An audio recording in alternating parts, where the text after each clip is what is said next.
الحمدللہ وحدہ لا شریک لہ والصلاۃ والسلام علی من لا نبی بعد۔ پارہ نمبر 21۔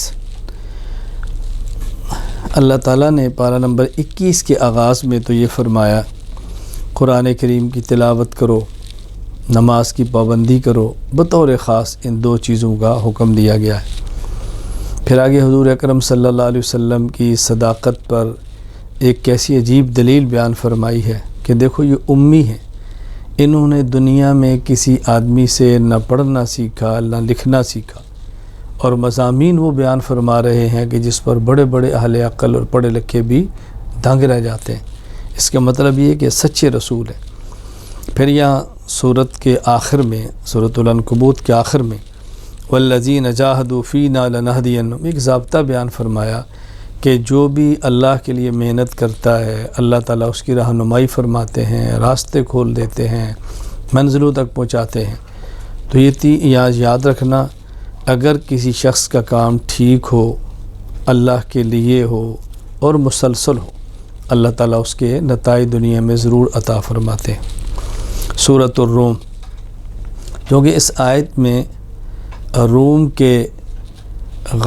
روم کے مغلوب ہونے کا ذکر ہے۔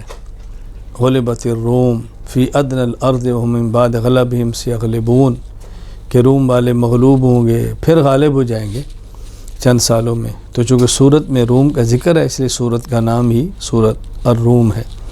قرآن کریم نے اس میں ایک پیشین گوئی فرمائی ہے کہ روم اور فارس کی جنگ ہوگی، فارس والے غالب ہوں گے، روم مغلوب ہوگا، پھر روم غالب ہو جائے گا اور فارس والے مغلوب ہوں گے، یعنی ایران والے فارس کہتے ہیں اور یہ جو عیسائی تھے یہ روم والے تھے۔ بالکل ایسے ہی ہوا جیسے اللہ تعالیٰ نے قرآن کریم میں پیشین گوئی فرمائی۔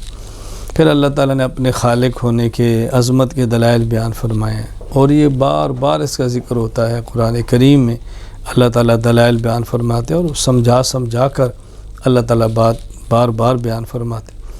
دیکھو اللہ تعالیٰ نے تم میں سے عورتیں پیدا کی ہیں، تم میں سے سکون حاصل کرتے ہو، تمہارے درمیان محبت پیدا کی ہے، تمہارے درمیان شفقت پیدا کی ہے۔ پھر دیکھو اللہ تعالیٰ نے کیسی تمہیں زبان عطا فرمائی ہے، دن اور رات کی نعمتیں عطا فرمائی ہیں۔ تو یہ اللہ تعالیٰ اپنے نعمتوں کا ذکر فرمایا۔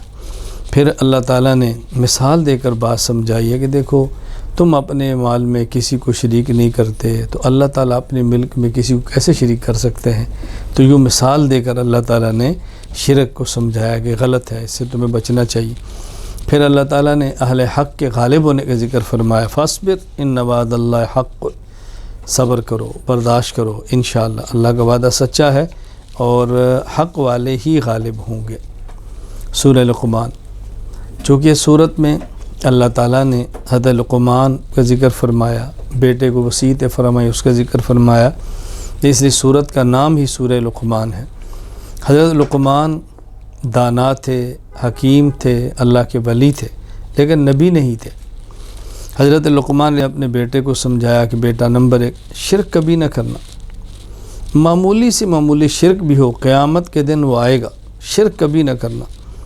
بیٹا احکام کی پابندی کرنا، تکبر کبھی نہ کرنا، اکڑنا تو نے نہیں ہے، اپنے اخلاق کو ٹھیک رکھنا اور امر بالمعروف و نہی عن المنکر کرنا، نیک بات کی ترغیب دینا، برے کاموں سے روکنا، اور اگر اس میں کوئی تجھے تکلیف آ جائے تو ڈٹ جانا، برداشت کرنا۔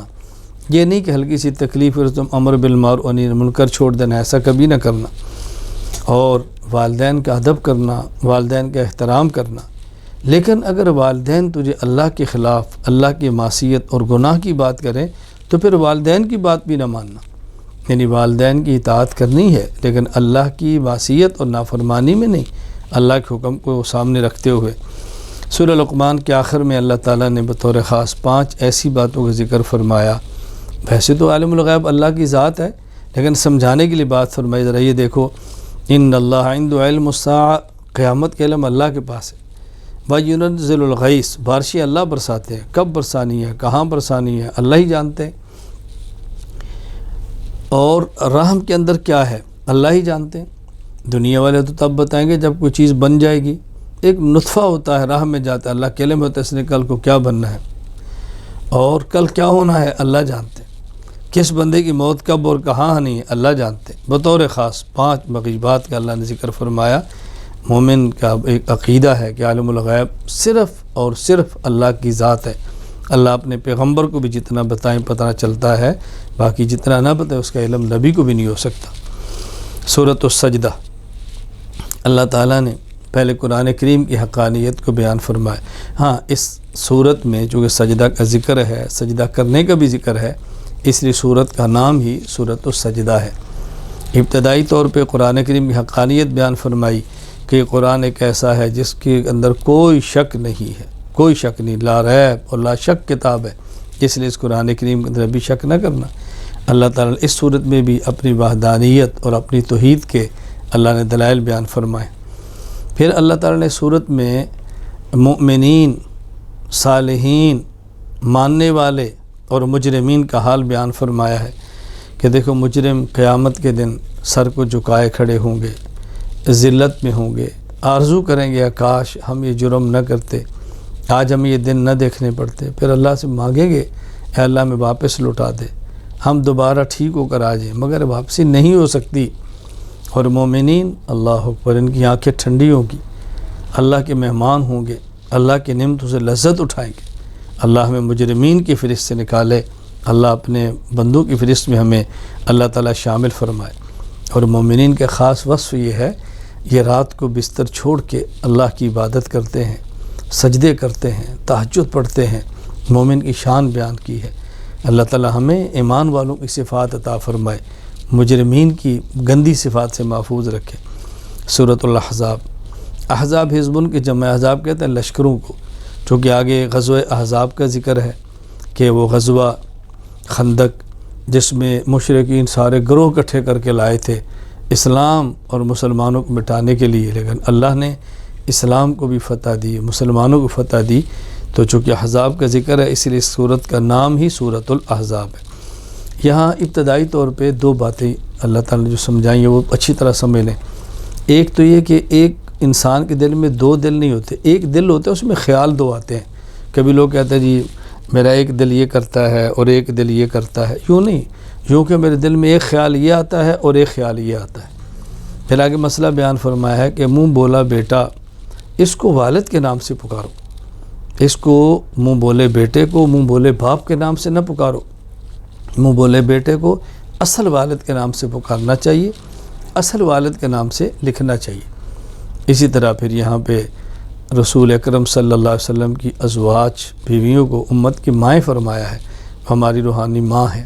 پیغمبر کی بیویاں مومنین کی روحانی مائیں ہیں، اور مومن جس قدر پیغمبر سے محبت کرتا ہے، اپنی جان سے بڑھ کے ترجیح دیتا ہے، جان سے زیادہ عزیز سمجھتا ہے، یہ مومن کی اللہ نے شان بیان فرمائی۔ اور یہاں بس خوب بیان فرمایا کہ دیکھو اچھی طرح بات سمجھ لو، غزوہ احزاب کتنا سخت تھا، اللہ نے مدد کی ہے۔ غزوہ خندق کتنا کٹھن تھا، اللہ نے مدد فرمائی ہے۔ آج بھی اگر احوال آ جائیں تو مومن کی نظر اللہ پہ ہونی چاہیے، اللہ تعالیٰ اس کی مدد فرماتے ہیں۔ پھر آخر میں یہ بات سمجھائی ہے کہ یہ بات اچھی طرح سمجھ لیں کہ مومن کے لیے اسوہ اور نمونہ پیغمبر کی ذات ہے۔ اور سورت کے آخر میں مسئلہ بیان فرما دیا، پیغمبر کی بیویوں کو حکم دیا، دنیا چاہتی ہو تو نبی کہہ رہے ہیں تم مجھ سے الگ ہو جاؤ، دین چاہتی ہو تو دنیا مشکلات تو آئیں گی۔ پیغمبر کی بیویاں تو پھر ہمارے حضور کی بیویاں تھیں نا، ان سب نے یا رسول اللہ ہمیں تو دنیا نہیں دین چاہیے، آخرت چاہیے، ہم نے دنیا کو کیا کرنا ہے۔ اللہ تعالیٰ نے یہ ایمان والوں کی شان بیان کی ہے۔ پھر پیغمبر کی بیویاں جو مومنین کی مائیں ہیں ان کی شان بیان کی ہے۔ اللہ تعالیٰ ہم سب کو رسول اکرم صلی اللہ علیہ وسلم اسوہ نمونہ بنا کر چلنے کی اور زندگی گزارنے کی توفیق عطا فرمائے۔ پیغمبر کی بیویوں کو اپنی مائیں سمجھیں، اور ہماری ماں اور بہنوں بیٹیوں کو چاہیے بطور خاص اسوہ رسول اللہ صلی اللہ علیہ وسلم کے ازواج اور پیغمبر کی بیٹیوں کو بنائیں۔ اللہ ہمیں عمل کی توفیق عطا فرمائے۔